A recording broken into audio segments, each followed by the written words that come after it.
We are following developing news out of Celina this afternoon, where we just learned a former teacher and coach has been indicted on federal charges now. We've told you before about Caleb Elliott. He was previously arrested on charges that included child pornography, invasive visual recording, and sexual performance of a child. Well, now he's facing an additional 8 federal charges. Richard Solomon has been following this case against Elliott closely and joins us now from our newsroom this afternoon with the latest details on this. Richard? Well, yeah, Jason, tonight Caleb Elliott's fate now lies in the hands of a federal court. These new federal charges lay out what prosecutors describe as a months-long investigation into the former middle school teacher and football coach. Tonight, Jason, he is facing 8 counts of sexual exploitation of children.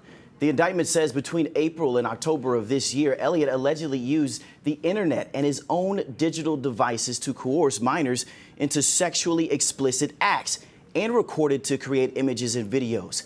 This indictment comes after a slew of arrests. On October 3rd, Elliott was arrested for invasive visual recording, then days later arrested again, this time for possession of child pornography.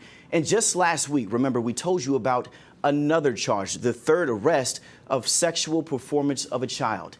Now, in the indictment, each of the first 7 counts involves a different minor, but the 8th count accuses Elliott not only of exploitation, but also attempting to exploit another minor during that same time period.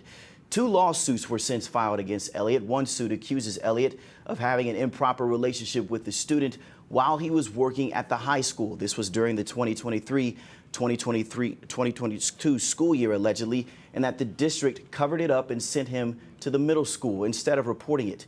Now, it is important to note that each count carries up to 30 years in prison, and this indictment, of course, is not a conviction. So that means this case will move forward through the federal court system.